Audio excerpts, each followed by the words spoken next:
नमस्कार मित्रांनो, डिजिट्यूब मराठी या यूट्यूब चॅनलमध्ये आपलं स्वागत आहे. आता राज्य शासनाच्या माध्यमातून राज्यातील घरकुल लाभार्थ्यांना वाढीव ₹50,000 अनुदान दिलं जातं आहे आणि हे अनुदान आता लाभार्थ्यांच्या खात्यामध्ये वितरित व्हायला सुरू झालेलं आहे. आणि याचं अनुषंगाने बरेच सारे असं कॉमेंट येत आहे व्हिडिओवरती, की प्रश्न येत आहेत, या वाढीव अनुदानासाठी नेमकं कोण पात्र आहेत आणि कोण असणार आहेत. माझ्या घरकुलचे तिन्ही हप्ते मिळालेले आहेत, मला हे अनुदान मिळणार का? की मी राज्य पुरस्कारच्या योजनेमध्ये लाभार्थी आहे, मला हे अनुदान मिळणार आहे का? आणि या संदर्भात आजचा एक छोटासा व्हिडिओ बनवत आहे आणि थोडंसंच माध्यमातून घेण्याचा प्रयत्न करूया.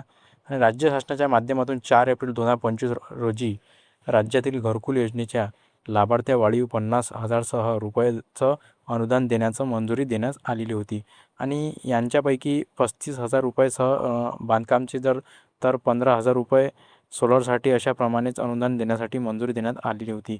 आणि प्रत्येक घरकुलावरती सोलर उभारलं जावं हे राज्य शासनाच्या माध्यमातून उद्दिष्ट घेण्यात आलेलं आहे. आणि यांच्यात अंतर्गत या योजनेकरिता हे पूरक अनुदान म्हणून देखील अनुदान दिलं जात आहे. मित्रांनो, यांच्यामध्ये कोण पात्र असणार आणि यांच्या अंतर्गत आपण जर पाहिलं तर राज्य शासनाच्या माध्यमातून राबवल्या जाणाऱ्या ज्या विविध योजनाच्या आहेत, त्या विविध योजनेचे लाभार्थी याचप्रमाणे प्रधानमंत्री आवास योजनेच्या ग्रामीण टप्पा 2च्या अंतर्गत पात्र असलेल्या लाभार्थी यांना 2024-25 पासून 2024-25 पासून तुम्ही ऐकू शकता, 2024-25 पासून हे अनुदान देण्यास मंजुरी देण्यात आलेली आहे.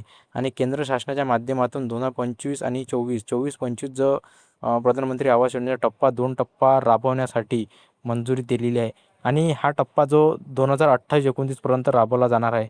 आणि याच ग्रामीण टप्पा 2च्या अंतर्गत पात्र होणाऱ्या लाभार्थ्यांना जवळजवळ 19 पॉईंट असं काहीतरी लाख घरकुलांचा उद्दिष्ट राज्य सरकारच्याकडून घेण्यात आलेला आहे. या लाभार्थ्यांना जे काही पात्र लाभार्थी होतील, लाभार्थ्यांना यांच्या अंतर्गत ₹50,000 वाढीव अनुदान दिलं जाणार आहे. आणि केंद्र पुरस्कारातील प्रधानमंत्री आवास योजना ग्रामीण टप्पा 2 तसेच राज्य शासनाच्या माध्यमातून राबवल्या जाणाऱ्या विविध राज्य पुरस्कारातील ग्रामीण घरकुल योजना अंतर्गत 24-25 मध्ये प्राप्त उद्दिष्ट घरकुल लाभार्थ्यांना देण्यात होणाऱ्या अनुदानामध्ये राज्य हिस्सामधून अतिरिक्त ₹50,000 एवढी वाढ दिली जाणार आहे. ₹35,000 घरकुल बांधकाम कामगार तर ₹15,000 किलोचं असं पर्यंतचं सोलर देण्यासाठी आता यांच्यामध्ये जे लाभार्थी सौर ऊर्जा यंत्रणा उभारणी करणार नाही, त्यांना ₹15,000 अनुदान दिलं जाणार नाही. तर आणि यांच्यामध्ये सोलरची जे 8 ही कंपल्सरी या ठिकाणी घालण्यात आलेली आहे. म्हणजे राज्यातील सामाजिक जे न्याय विशेष सहाय्यक विभाग, आदिवासी विकास विभाग आणि इतर मागास बहुजन कल्याण विभाग यांच्याकडून राबवण्यात येणाऱ्या योजनांच्या ज्या मंजूर उद्दिष्टाकरिता असलेले दायित्व पूर्ण करणं, यापुढे नव्याने वेगळे उद्दिष्ट न देता प्रधानमंत्री आवास योजना टप्पा 2च्या अंतर्गत 24-25 आणि 28-29 मध्ये प्राप्त होणाऱ्या उद्देशासाठी आवश्यक असलेला निधी संबंधित प्रशासकीय विभागाच्या अर्थसंकल्पातून तरतूद करून राज्य व्यवस्थापनाची कक्ष ग्रामीण गृह निर्माण यांना उपलब्ध करून देण्यात येणार आहे. आणि यांच्या अंतर्गत होणाऱ्या सर्व लाभार्थ्यांना हे अनुदान वितरित केलं जाणार आहे.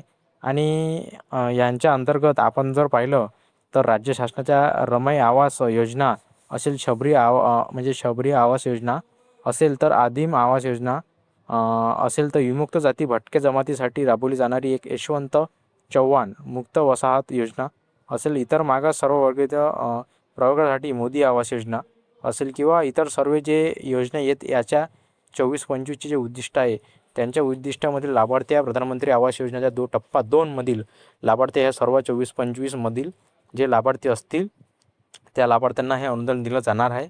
आणि पुढे 2028-29 पर्यंत जे अनुदान देण्यासाठी मंजुरी देण्यात आलेली आहे, त्यांच्या अंतर्गत जे कोणी लाभार्थी पात्र असतील, ते लाभार्थींना अनुदानासाठी पात्र होणार आहे. आणि त्यांच्यामुळे आपलं घरकुल टप्पा 2चा अंतर्गत 24-25ची मंजुरी आहे का ते तपासा. हे 24-25ची आहे का ते तपासून घ्या. आणि 24-25ची मंजुरी असेल तर तुम्हाला हे अनुदान मिळणारच आहे. आणि 25-26 पासून जे आता पुढे एकाच लेखाशीर्ष अंतर्गत प्रधानमंत्री आवास योजनेचा जो टप्पा 2चा अंतर्गत या योजनेचा अंमलबजावणी केली जाणार आहे. आणि पुढे लाभार्थ्यांना ग्रामविकास विभागाच्या माध्यमातून हे अनुदान दिलं जाणार आहे. तर मित्रांनो, विचारलेल्या गेलेल्या प्रश्नाचा समर्थ पूर्ण मी ह्या व्हिडिओमध्ये सांगितलेला आहे. असेच नवीन व्हिडिओ, नवीन माहिती आम्ही तुमच्यापर्यंत पोहोचवतो. कसे कोणते फॉर्म भरायचे, कोणतं योजना आली, कोणती कशी आहे, आम्ही ते सगळं सांगतो. आमच्या डिजिट्यूब मराठी चॅनलला सबस्क्राईब करा. जय हिंद, जय महाराष्ट्र मित्रांनो.